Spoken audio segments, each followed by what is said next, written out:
Richardson takes it. Oh! A goal from the heavens for Kieran Richardson. Really, he could be in here. He's all alone. And he's gone. Sensation at Wembley from Sunderland.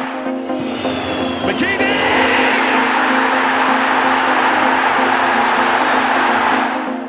Phillips. Good try. Brilliant. Brilliant. Edwards goes for the spectacular. Corner comes in. Provender. Yes. Oh, it's about Provender. His cross is a cracker for Quinn. He's done it. He has done it.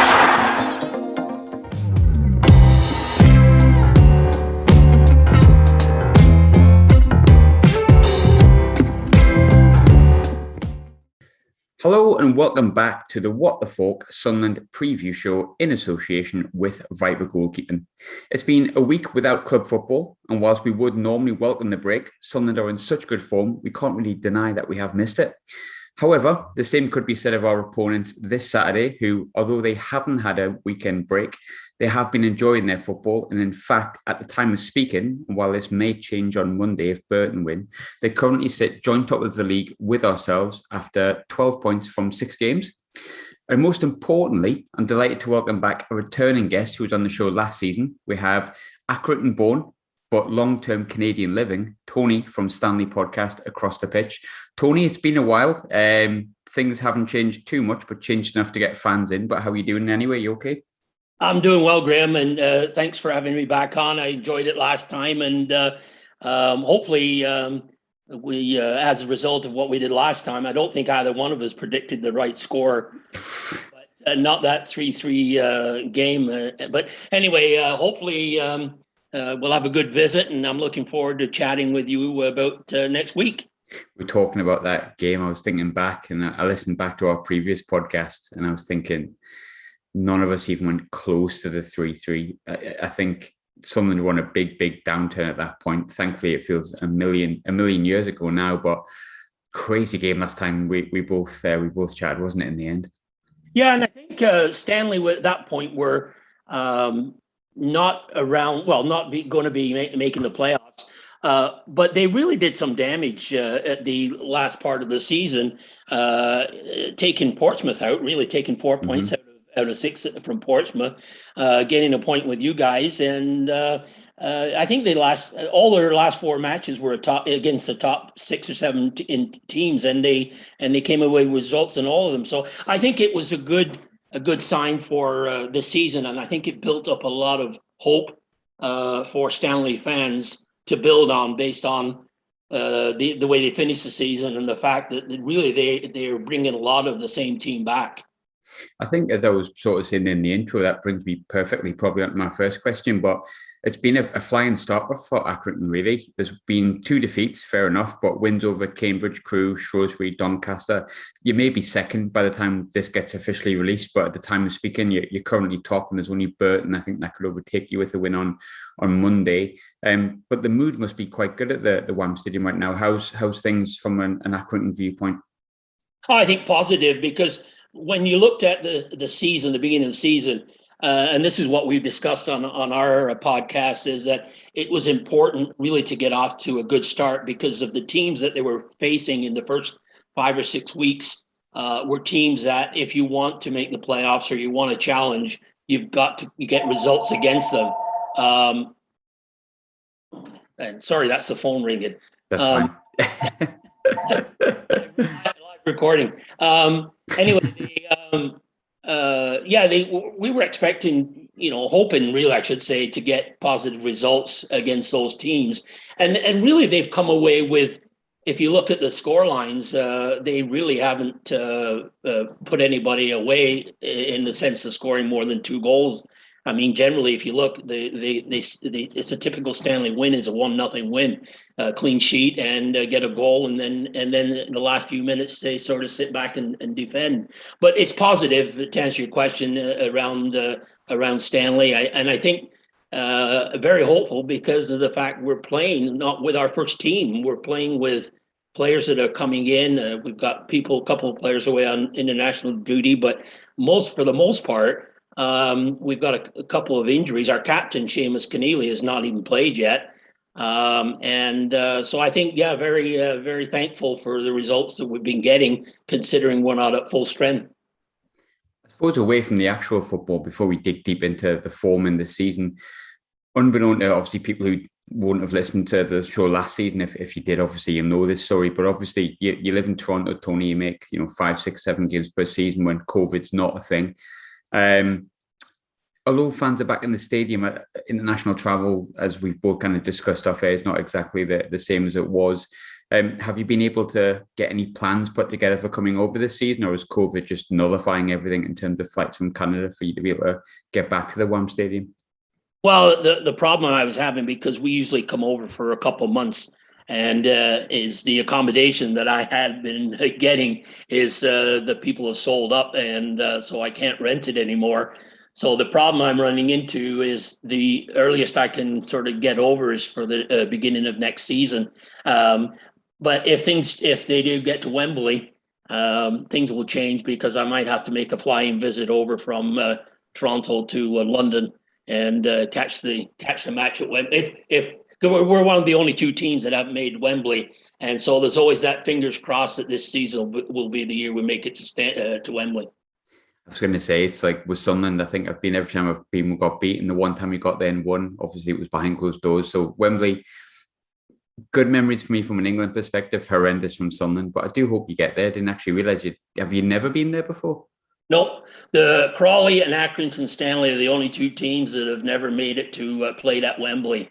So we don't want to be the last team standing. We'd like to get there. And I don't know if it's through the Papa John Trophy or we get to via the playoffs, but either way, it's a trip that I will probably have to make.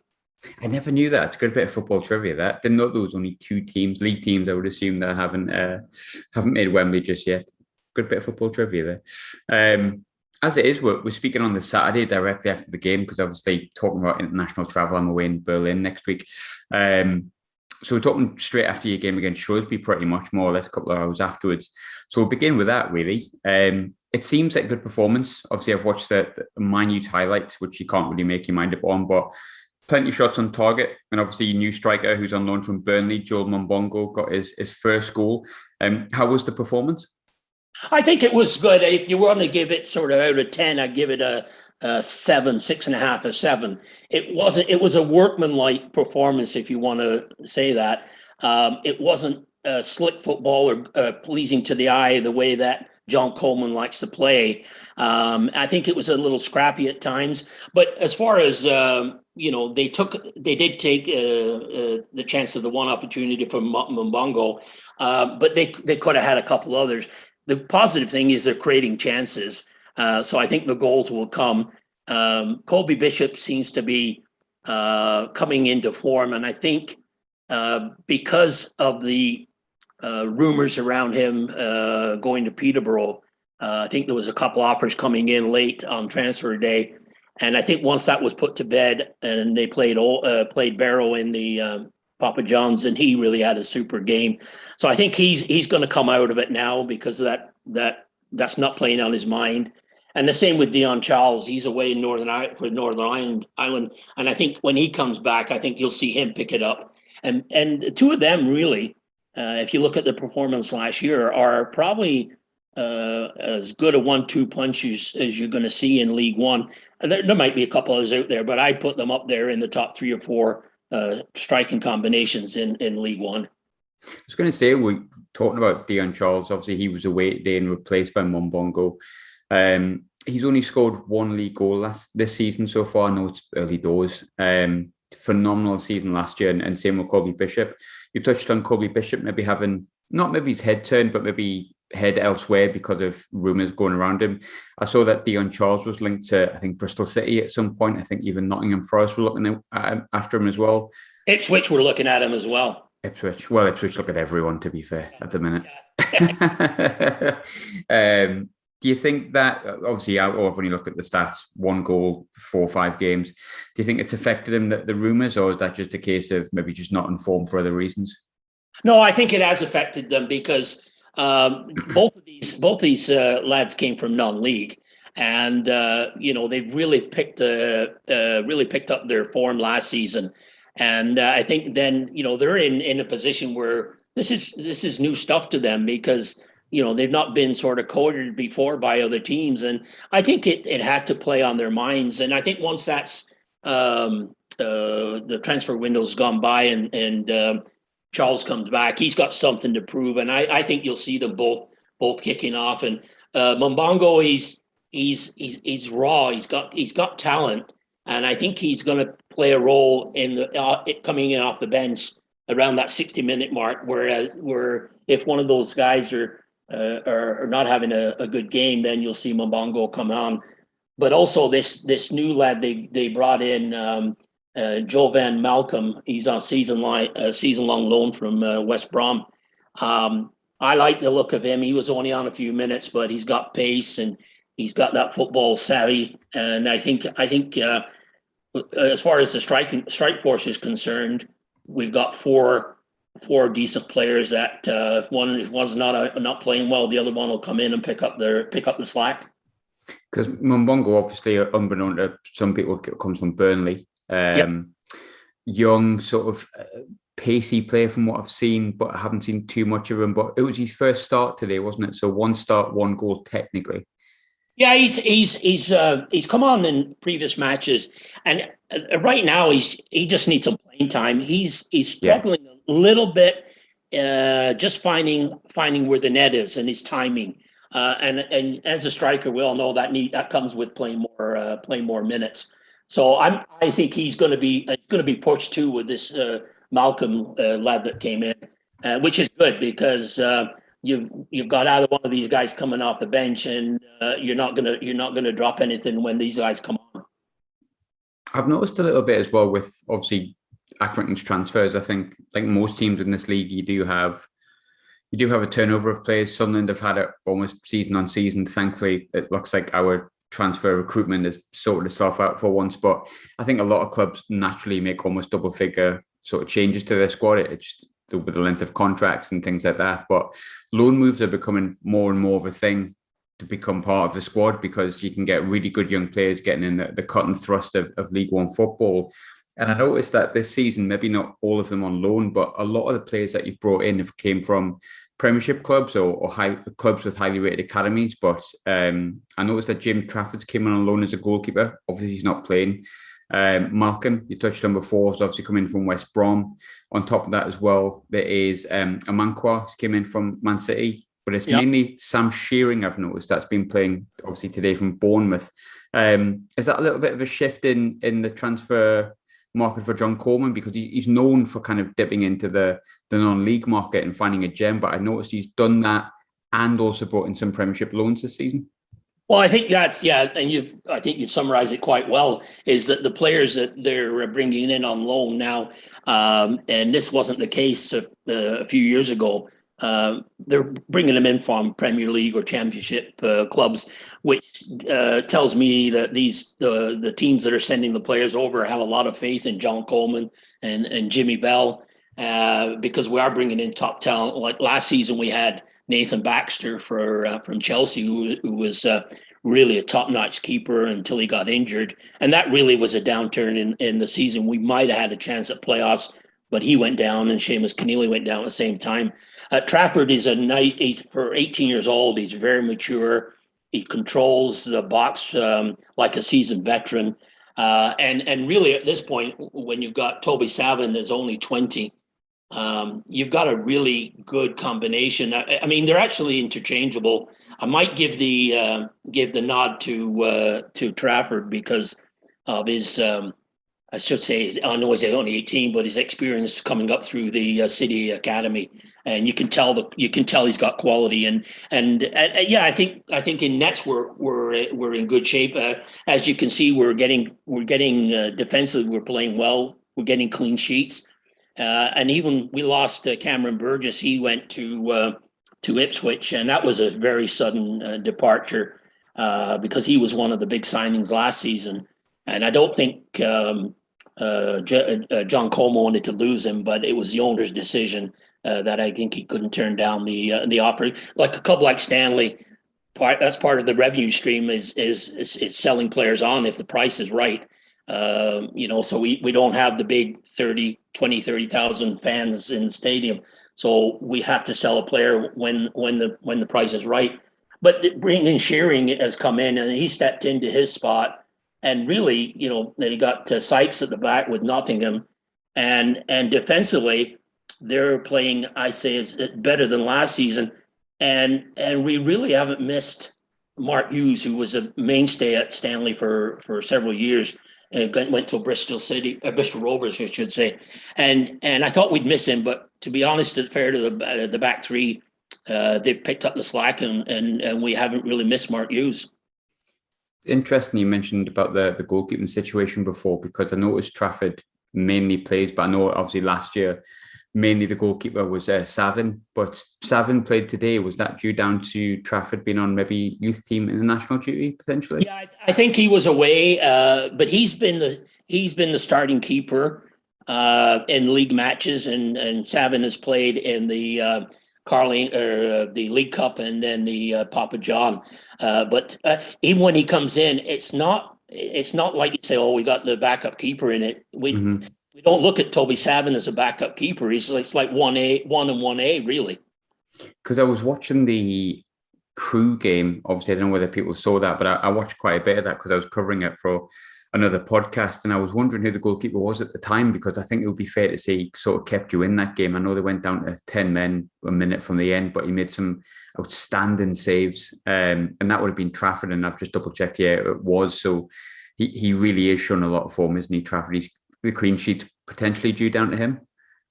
Well, he's part of it, but I'd say Ross Sykes is back this season because he missed the last part of the season for injury, and his game has stepped up, and he's playing the back three. He's playing on the right side, and today you saw him getting forward, playing down the wing a little bit, so which is nice, but. Because he's versatile, but I think he's playing well at the back, and Nottingham is just steady. For a guy I think he's 33, 34. He's really playing at the top of his game, and so defense. I'd say you got to give it all back to when I say the back four, the keeper and the back three are all playing well together. They're blocking shots, they're clearing the lines.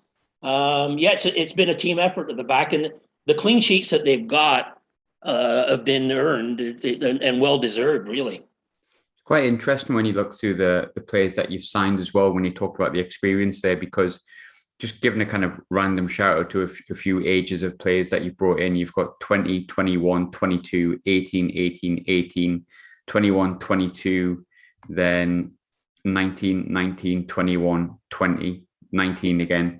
But then you've got a few players in that squad, mainly another player you brought in the summer, Harry Pell. Obviously, he's 30. You've got Nottingham there, who's got the experience here as well. Ross Sykes is young, but he's been there for a long time. McConville as well. How much of a blend of youth and experience has Coleman got at the moment? Well, he's as you mentioned, you hit the nail on the head with all those young players he's brought in, and he's doing it to have competition for every position.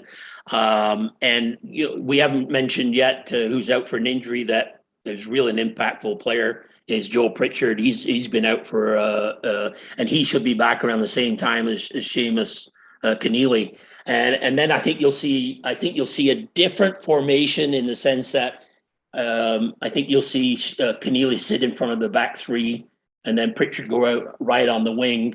You've got Butcher on left central midfield. And you're going to have Pell on the right central midfield, and then McConville on the left wing, with Bishop and Charles up front. I think that's our best lineup, and I think if you can keep that lineup together and healthy, I think there's a lot of potential. But as you said, there's a lot of youth players. I like the player that they signed from Leicester, Mitch Clark, that played today. He's got a bit of pace. He's got that sense to move the ball around. He's good with the pass, and he can get up and down the pitch. And I thought he played well today, and I think that's another good signing. that John Coleman seems to do, that when players get out of contract, and he's had an eye on them, he gets in there and bring, and they don't pay top wages, but they just give the player a place to play and to prove themselves, and that's really what a lot of players want. They want the opportunity, and they're going to get that at Stanley. Quite interesting that he does have a certain mindset in the way that he signs players, and sometimes look at the youth or people who've got something to prove themselves can end up going on playing there for a long, long time. But I think what I quite like about Accrington is the fact that I think John Coleman also signs players with a specific attitude towards the club. I think he probably appreciates if he sees some of them see it as a stepping stone. I think he does. But it's very much when you play Accrington, you don't feel like you're playing any specific individuals. You're very much playing 11 men together as a team. And he's quite good at knitting that team unity, which is probably Accrington's main strength, isn't it? Yeah, and you mentioned before Harry Pell, and they signed him right away. And Harry had other offers, and he could have made more money. But he met with the chairman and John Coleman, and when he left, he told his agent, we had him on our podcast. He's a great, great guy. And he said, we got to make this thing happen. He said, they've got the same values I do. And there's a family feel about it, and they have the same ambitions, the same goals. And he decided to sign with Stanley, which, says a lot about the chairman and the club as where it's at now, is that they're attracting players that normally they wouldn't have got 2 or 3 seasons ago. And Harry Pell is a real. I tell you, he could play. He could play up front. He can score. He can defend. I think he's probably, if you want to say best signing of the season, you gotta look at Harry Pell. I was going to say as well that I think the reputation of Accrington has changed over the past few years, hasn't it? I think maybe when Sunderland first dropped into League One, Accrington were maybe seen as the fashionable / unfashionable place to go. That this is when you know you're in League One, a terracing stadium, and a team that you wouldn't expect to be in League One. But over the past few years, Accrington's gone from being maybe the novelty team that teams look at for the away day or for the size of the club to suddenly being a team that it's a difficult game home or away, and they've got ambitions that are above just staying in League One. And that's gradually happened time and time again. You mentioned before about the positivity around the club because of the end of last season, and obviously you've started well. But does the reputation of the club seem to have stepped up an ante a little bit as well from the inside? Yeah, I think now the club and the players and the fans don't look at as Stanley as a club that are trying to survive in League One. Everybody's accepting that Stanley is an established League One team, and really, I think if you talk to most people will have them in the top 10. Some people are thinking playoffs, and I think. Hopefully, I'd love to see them, in the playoffs. But when you've got to be realistic, and you've got to look at the teams in League One, and along with yourselves and Portsmouth and Peterborough. Not Peterborough.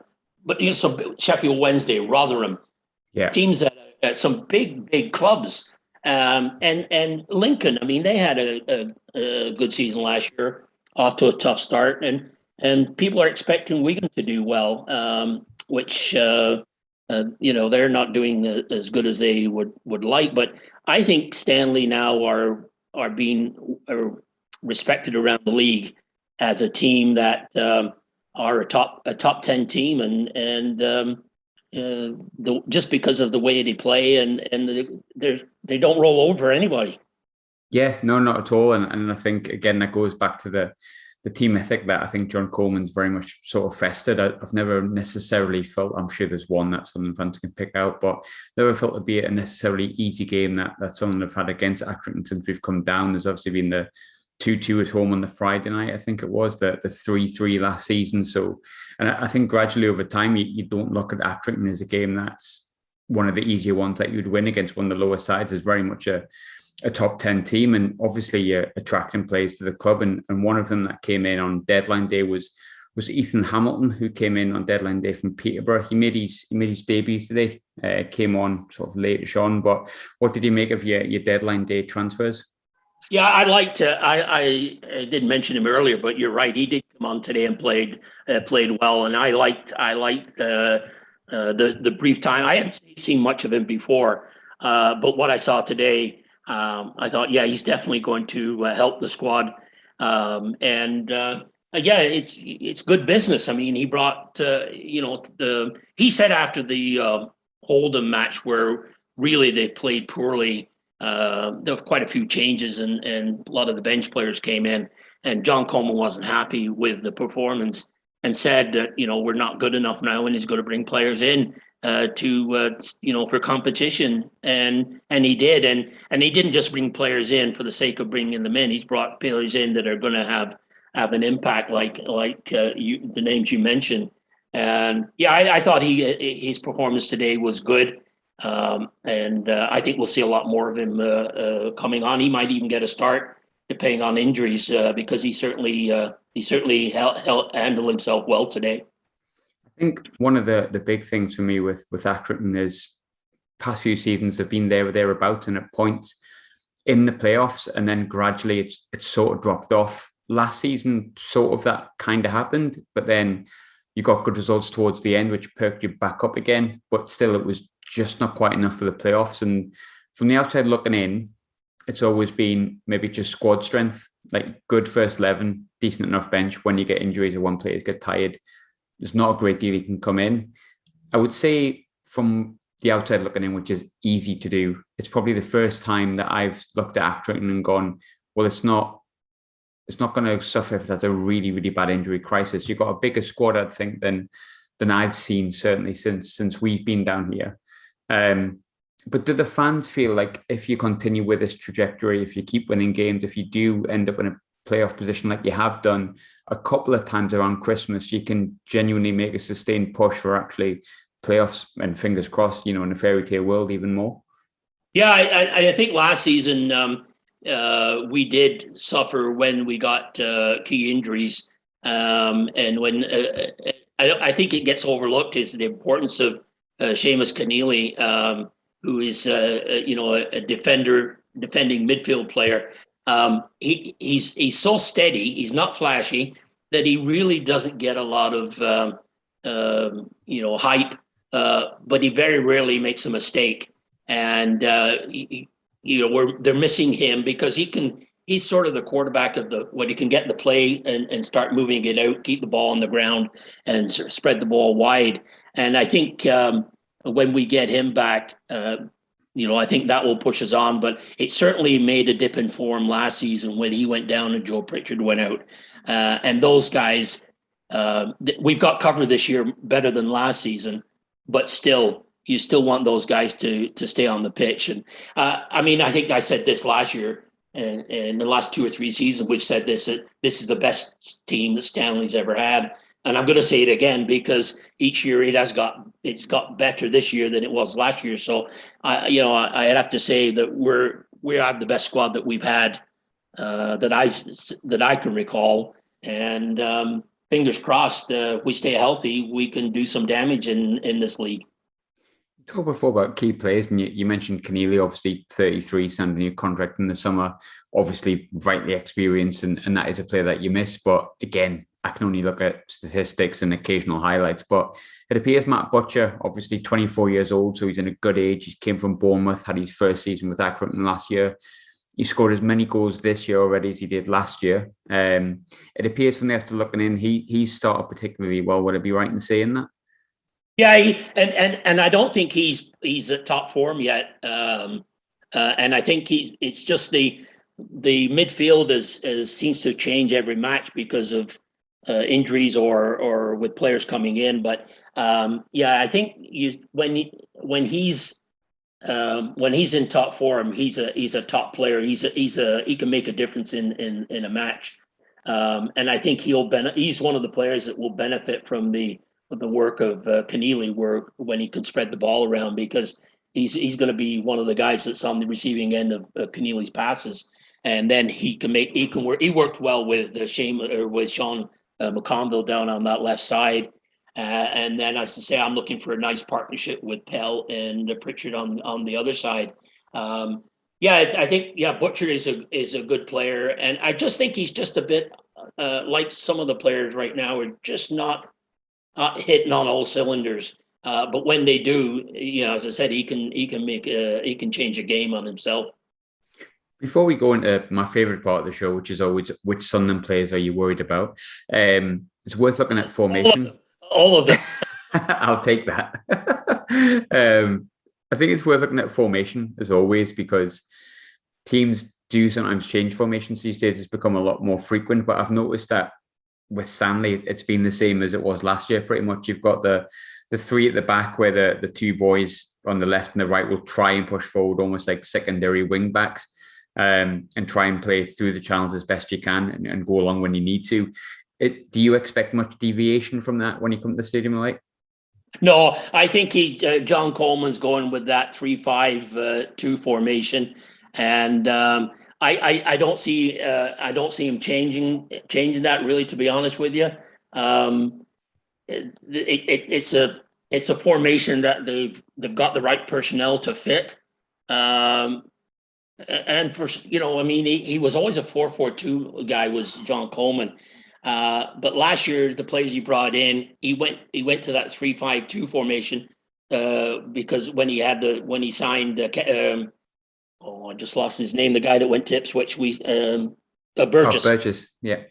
And they brought him in, and then with Nottingham, I thought, well, that was a setup for a 3-3 set at the back, and really has continued on, and they seem to enjoy that play because with McConville on the wing and Pritchard, they're two players that can get up and down the pitch and can make a difference at both ends. So I think you'll see that formation next when they play at you guys, and I don't see much change in that formation at all this season. He did want one point I think it was against MK Dons when they were down, and they didn't play it particularly well, but he did go to a 4-3-3, and he brought on Mbongo with the two strikers up front. So they could do that if they get down a goal, bring on a striker and push forward with three up front. So that's the only change I would see that they could make, or they would make, is go to a 4-3-3 if they get behind. And I think that probably would have brought me on to my next question, to be fair. I don't feel like Accrington have probably ever been a side that sits back and hopes to hit teams on the break. Certainly not in my experience since we've played you in League One. I think he'll come to the stadium and he'll go for it, won't he, without being completely gung-ho? Yeah, and John Coleman wants to play a style of football that is pleasing to the eye. And I haven't seen his post-match interview yet, but I would expect that he was not totally happy with the performance, in that there was not a lot of ball, they didn't get a lot of control of the ball on the pitch, and what might have been a little bit too much head tennis for his liking, and a little bit scrappy. But he does like to play football that people like to watch, and I think at the Stadium of Light, as they've done, they've got some results when they go to your place, and I think last. They sort of got off to a poor start when they went down 2-0 fairly quickly, but they regrouped, and to their credit, they stayed with it and come away with a point, although leaving it kind of late. But I don't see anything less from those guys on Saturday. And right now, as you say, it could change, but who would have thought that Stanley going in to play you guys, that potentially it's number 1 and 2 in the league? Yeah. It could be the match of the weekend, and if Stanley were fortunate enough to get a result, I think that's going to then, beating a team of the caliber of Sunderland, I think it's going to raise a lot of eyebrows and get a lot of attention for the club in a positive way.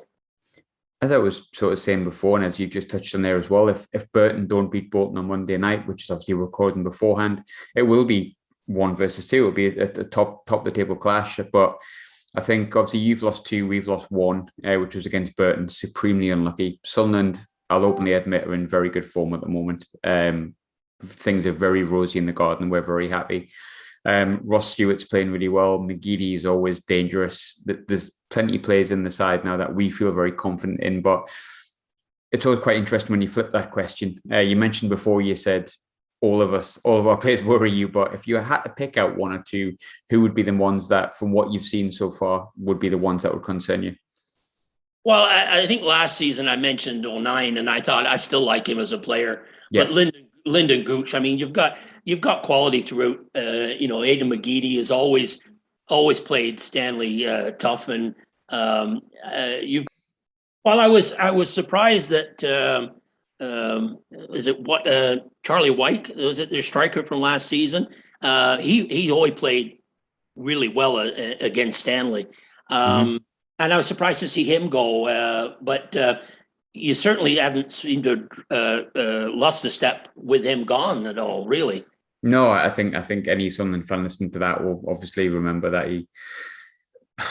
people have their own opinions on it, but it appears Charlie White went to Wigan because he was offered the most amount of money. But ask just about any Sunderland fan, I think probably 100% would say Ross Stewart's a far superior player. Obviously, scored his first goal against Accrington last season, was one of his first touches, but really come into his own this year. I think if anyone was asking me the same question, I think Ross Stewart for me has been our standout so far, and hopefully that continues on Saturday. But as always, last question to end with, I don't think we'll ever get the prediction that we got last year, or prediction of the result that was last year, but we're asking it early here because I'm a week in advance. But predictions for Saturday, Tony, how are we feeling?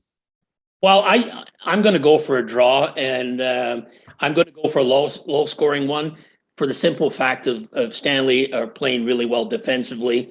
Have only given up they've given up 2 goals twice, but one of those was really a mistake that very uncharacteristic of Ross Sykes.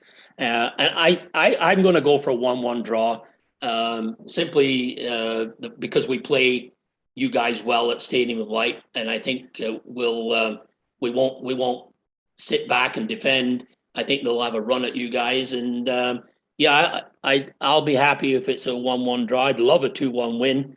I'd love a win against you guys, but to be realistic, I'd be happy with a 1-1 draw. I'm not that great with my predictions, but I've already got one right this season, and I'm feeling very confident at the moment.